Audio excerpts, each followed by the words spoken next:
Okay guys, hello sa mga Pisces. Kung ikaw ay Pisces, this is for you. Pisces, lalaki, babae man kayong Pisces, ang reading na to today is for you. Kung kailan nyo to mapanood guys, this is for you Pisces. But today is April 11 guys. Okay. Simula ngayong April 11, message sa mga Pisces. In the flow, Pisces, everything is smooth sailing. So, magiging okay din ang lahat, guys. In the flow. April 11, 2026 sa mga Pisces. Tingnan natin ang inyong message dito. Kayo ay single, ang iyong Pisces na nandito ay single at not in relationship. Wala pa kayong karelasyon or kayo ay single. Naghihintay na taong magmamahal sa kanila, okay?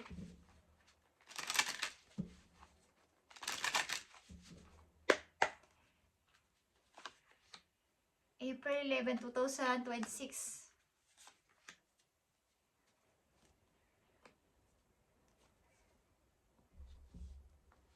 Okay, first message sa iyo, Pisces, answering the call. The time is now, Pisces. May gusto sa iyo tumawag or may tumatawag na sa iyo. So, ang mga Pisces na nandito, maaaring almost sa inyo ay single at wala pa sa relation. Wala pa kayo sa connection. At maaaring may literal na tatawag sa inyo at ito na yung tamang time. Kumbaga sa inyong ina-applyan, merong tatawag sa inyo or may calling ang tadhana sa inyo na ito na yung tamang time to open. I-open mo yung door para sa opportunity na to. At nandito ang spiritual awakening, Pisces. Realization, pagkatuklas sa sarili na pag-upgrade pa sa inyong spiritual relationship. Nagkaroon kayo ng parang paggising na nagising na lang kayo isang araw na para kayong gusto nyo laging malapit kayo sa kalikasan, lagi kayong nagme-meditate, nagpe-pray, at madalas nga kayo mag-isa, wala pa kayo sa relation, ang mga Pisces na nandito. At gusto nyo yung katahimikan, mayroong peace of mind. Lagi kayong umaasa na may darating na mga opportunity sa inyo balang araw at andito ang spiritual awakening na maaring kayo ay naka-realize na mas i-upgrade pa ang inyong spiritual relationship. Pisces, the Fool is here. Mga Pisces nandito ay mag-i-start sa buhay. Mayroon kayong nilayuan para sa pag-i-start sa buhay at patungo sa inyo gustong mangyari. Kumbaga, sa inyong happiness, maaaring kayo ay natuklasan nyo sa sarili nyo na I need space muna. Gusto ko munang mapag-isa. Gusto ko munang tuklasin ko ano ba talaga ang gusto ko sa buhay. Okay, sa mga Pisces na nandito is mayroon kayong mga inalisan o nilaya sa mga tao para sa inyong paghahanap sa inyong sarili mismo. Sa iyo din kasi ay parang naguguluhan na ano pa ba talaga ang gusto kong mangyari sa buhay. Okay.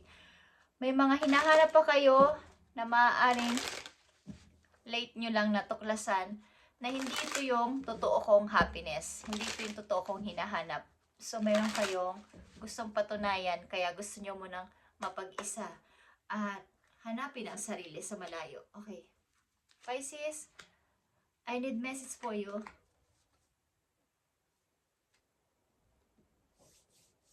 Maring takot kayong sumubok, magmahal, o parang pumasok sa isang relasyon. Okay guys, maring ilan sa inyo dito ay na-broke ang heart. Maring may nag-promise sa inyo dito ng kasal or what is, hindi naman natuloy. Promise na nauwi sa kasinungalingan. At ayaw nyo na munang pumasok sa relasyon na to o sa isang seryosong relasyon. Andito ang Page of Cups, guys. Meron sa inyong nagme-message o may gusto mag-message. Ito ay love message na gusto sa inyong, kumbaga ay magpahiwatig, magpalipad hangin. At ang tao na to ay may balak. May balak na samahan ka kung saan journey ka pupunta, ano man ang iyong gusto, plano sa buhay, gusto kanyang samahan sa iyong journey. Okay? Gusto kanyang bawa, siya ay bigyan mo ng pag-asa. Merong tao gusto sa inyo magpapansin, Pisces. Okay? Parang pinalikuran mo muna ang ganitong klaseng relasyon. Gusto mo nang mapag-isa at hanapin ang sarili.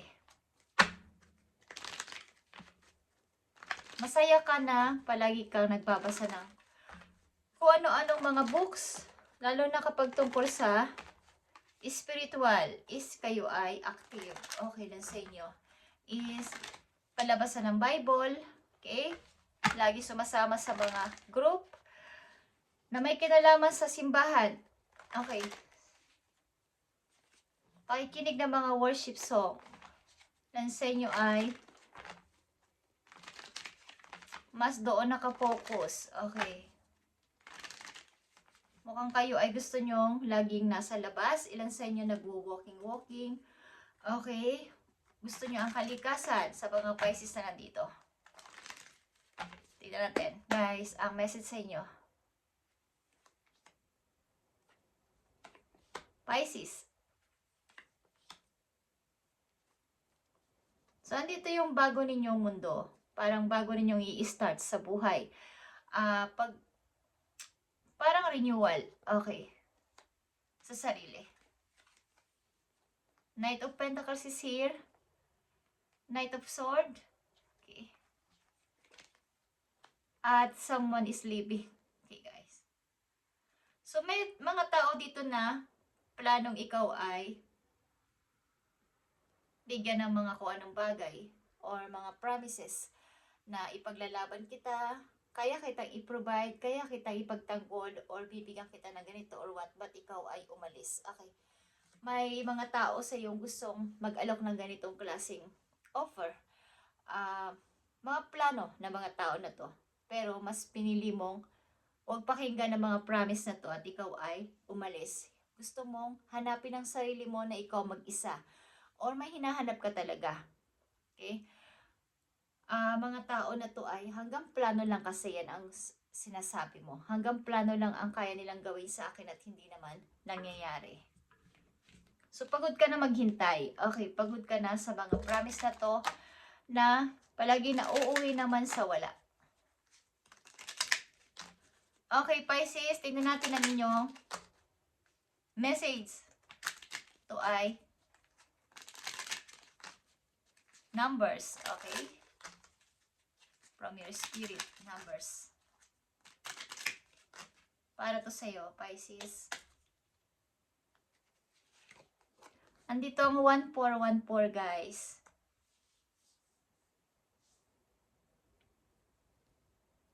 Building strong foundation, create stability, and welcome in possibilities. Yung mga pag-welcome sa opportunities, kailangan mo gawin. Ito ay posible. Para sa iyo, ito ay Angel's Whisper. Okay? 1414. I am grateful for all that is and all that will be. Kumbaga pa yung mga posibilidad simula sa araw na to na may mga opportunity na paparating sa inyo, Pisces, at ito ay huwag ninyong palagpasin. Mag-build ka ng iyong strong foundation sa buhay. Yung mga tao lang na pwedeng nandun din sa katulad mo, ambition. Okay, is yun ang papasukin mo sa buhay mo. Is I trust in the possibilities of what I desire or something greater. Okay. Doon ka kumbaga yung iyong gusto mangyari ay matupad. Yung mga dati mong parang expectation mo dati is parang hindi naman nangyari sa mga tao nag-promise sa'yo dati. At gusto mo munang layuan ng mga taong ganito ang kaisipan na puro pangako, pangako, at hindi naman nagkakatotoo. So yung, parang gusto mo yung strong foundation, yung hindi kailanman mabubroke. Okay, yung inyong promise sa isa't isa. Yun ang gusto mo mangyari sa yung mga susunod na kung mayroon kang papasukan na relasyon, o may involved ka sa relasyon, gusto mo yung may strong foundation o kailangan ito yung iyong i-build sa inyong susunod na pag-ibig. Okay? Sa mga single na Pisces. At ito ay posible. Guys, posible mangyari sa inyo. Kaya ang ganitong klaseng pananaw sa buhay. Sapagkat, kumbaga, mas gusto mo yung andyan na kesa yung pangako. Pangako, pangako. But hindi naman natutupad. Puro na lang pangako. Kaya gusto mong mag-start ng sa sarili mo muna. At siguro mga dati mong naging karelasyon o naging kasama sa buhay, hindi strong yung foundation, yung pagbuo ng inyong relasyon. So, agad-agad nasisira or away dito. Kumbaga, walang kasiguraduhan.